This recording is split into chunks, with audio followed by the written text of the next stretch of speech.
नमस्कार, स्वागत है आपका हमारी खास पेशकश कल की स्ट्रैटेजी में। मैं हूं विवेक मित्तल। दोस्तों, आज हमने देखा कि मार्केट में एक अच्छा बाउंस बैक आता हुआ दिखाई दिया। क्या वजह थी उसकी? मार्केट में जो बाउंस बैक था उसकी तीन वजह।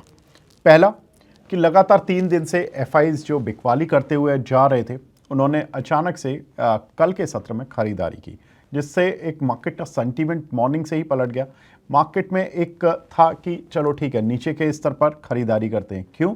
क्योंकि एफआईज भी खरीदारी कर रहे हैं। दूसरा, आरबीआई की तरफ से इंटरेस्ट रेट कटौती की उम्मीद। आरबीआई कल पॉलिसी है, क्रेडिट पॉलिसी है, जिसमें कि 25 बेसिस पॉइंट मार्केट एक्सपेक्ट कर रहा है कि कम से कम इंटरेस्ट रेट कट आएगा। कुछ लोग बात कर रहे हैं कि हो सकता है 50 बेसिस पॉइंट भी आ जाए। हालांकि मार्केट का जो ब्रॉडर जो एक कंसेंसस है वो बोल रहा है कि 50 बेसिस पॉइंट तो नहीं आ पाएगा, 25 बेसिस पॉइंट पर ही बात होगी। तो ये एक इंपॉर्टेंट चीज़। तीसरा कि ट्रेड डील्स की उम्मीदें हो रही हैं ग्लोबल फ्रंट पर, जहां पर कि माना जा रहा है कि चाइना अमेरिका बातचीत कर रहे हैं, चाइना अमेरिका कनाडा बात कर रहे हैं। तो ये कुछ एक ट्रेड डील्स की बातें हो रही हैं, जिसकी वजह से हमने देखा कि ग्लोबल मार्केट पर भी थोड़ी सी एक ब्रीदर लेता हुआ दिखाई दिया। अमेरिकन मार्केट्स भी और एशियन मार्केट्स भी, साथ ही इंडियन मार्केट ने भी थोड़ी सी अच्छी खरीदारी दिखाई है। सेंसेक्स में देखें तो करीब आधा %, निफ्टी में करीब आधा % की तेजी। मिड कैप स्मॉल कैप भले ही कुछ दिन से मार्केट गिरा हो, प्रेशर में हो, लेकिन ये नहीं गिरे थे, यहाँ पर खरीदारी ही चल रही थी। आज भी करीब आधा से 1% mid cap small cap index में तेजी देखने के लिए मिली। निफ्टी आईटी भी तेज रहा, करीब आधा %। निफ्टी बैंक बावजूद इसके कि इंटरेस्ट रेट कट आ रहा है, बैंकिंग शेयर में उतना तेज मूव नहीं देखने के लिए मिला। हालांकि इंट्राडे में तेज मूव मिला एक बार बैंक निफ्टी में भी, लेकिन उतना तेज नहीं था कि हम ये बोल सके कि हाँ, इंटरेस्ट रेट कट का असली बेनिफिशियरी कल बैंक ही होने वाले हैं। लेकिन कौन से शेयर्स जहां पर ये तेजी देखने के लिए मिल रही है? तो रिलायंस इंडस्ट्रीज आज इंडेक्स को शुरू से ही मॉर्निंग से जिसने खींचा वो पहला था रिलायंस इंडस्ट्रीज, और दूसरा था आईटी। तो आईटी सेक्टर ने थोड़ी सी कोशिश की और रिलायंस ने की।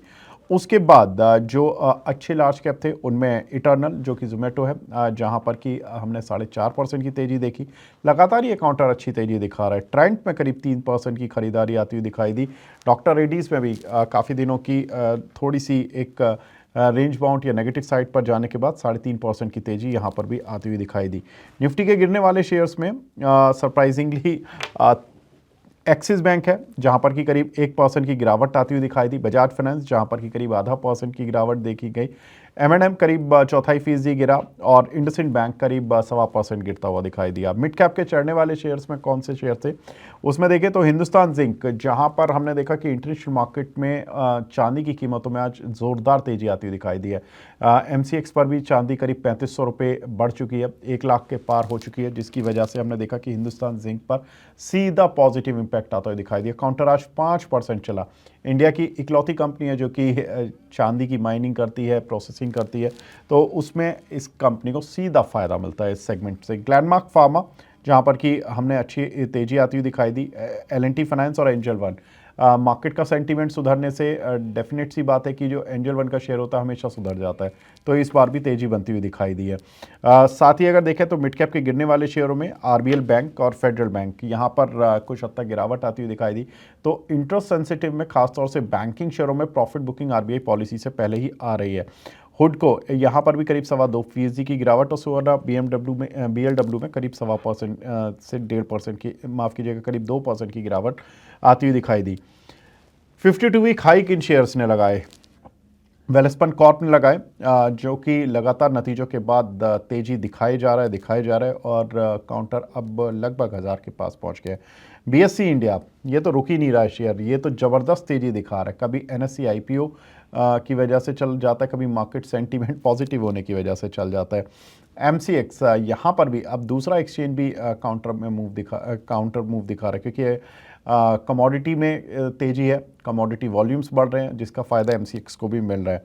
LT फूड्स लगातार चावल शेयरों में सबसे one of the best performer अगर किसी काउंटर को कह सकते हैं तो वो LT फूड्स ही देखने के लिए मिला है, जो कि लगातार कई सेशन से अच्छी तेजी दिखाता हुआ दिख रहा है।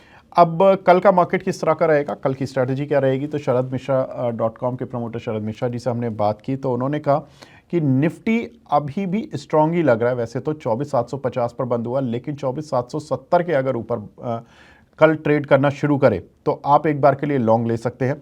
और आपको उस समय करना क्या है कि आपको 24,860 का टारगेट लगाना, 670 का स्टॉप लॉस। तो कल थोड़ा सा एक जो रिस्की ट्रेडर हैं वो केवल इन लेवल्स का ध्यान रखें। जो उनका कहना है कि थोड़ा सा जो पहला जो मूव होगा, पहले 1-1.5 घंटे का मूव, वो थोड़ा सा वॉलेटाइल रहेगा because of the RBI policies. तो दोनों साइड पर मार्केट मूव कर सकता है। तो आप जिस साइड पर भी खड़े तो वहाँ का आप लेवल पास वाला देख लें कि अगर ऊपर की साइड पर है तो 860 का लेवल जो आपको याद रखना है कि यहाँ पर प्रॉफिट बुक कर सकते हैं, या 670 अगर नीचे में आता है तो 670 का एक स्टॉप लॉस देखना होगा। बैंक निफ्टी में उनका कोई राय नहीं है कि उनकी तरफ से ये है कि न्यूट्रल है, लेकिन उन्होंने टारगेट दिए हैं कि अगर किसी का टारगेट हिट हो रहा है कि बैंक निफ्टी में 56,000 के करीब बैंक निफ्टी जाती है तो अपना प्रॉफिट बुक करे, निकल जाए बैंकिंग शेयरों से। अगर 55,590 का स्टॉप लॉस काट देता है तो भी बैंकिंग शेयरों से निकल जाए। तो बैंक निफ्टी में उन्होंने कोई ट्रेड की सलाह नहीं दी बाय सेल की, लेकिन हाँ जिनकी पोजीशन है उनके लिए लेवल्स दिए हैं, टारगेट और स्टॉप लॉस। तो ये निफ्टी बैंक निफ्टी पर राय रही। कल आरबीआई की पॉलिसी सुबह आ जाएगी तो उससे एक बाजार को दिशा और दशा दोनों तय हो जाएगी कि मार्केट में किस तरह का मूव रहने वाला है। ये वीक में अगर देखें तो सोमवार मंगल थोड़े से वीक रहे, वेडनेसडे को मार्केट संभलता हुआ दिखा और आज थर्सडे के दिन मार्केट में थोड़ी अच्छी तेजी बनती हुई दिखाई दी। हालांकि ऊपरी स्तरों से मार्केट थोड़ा सा फिसला भी, लेकिन इतना नहीं कि मार्केट लाल निशान में बंद हो, अच्छे से ग्रीन मार्क में बंद हुआ। तो कुल मिलाकर कह सकते हैं कल का दिन मार्केट के लिए बहुत अहम रहने वाला है। तो कल नज़र बनाकर रखिएगा मॉर्निंग के सेशन में। फिलहाल इस अपडेट को यहीं पे विराम देते हैं। नमस्कार।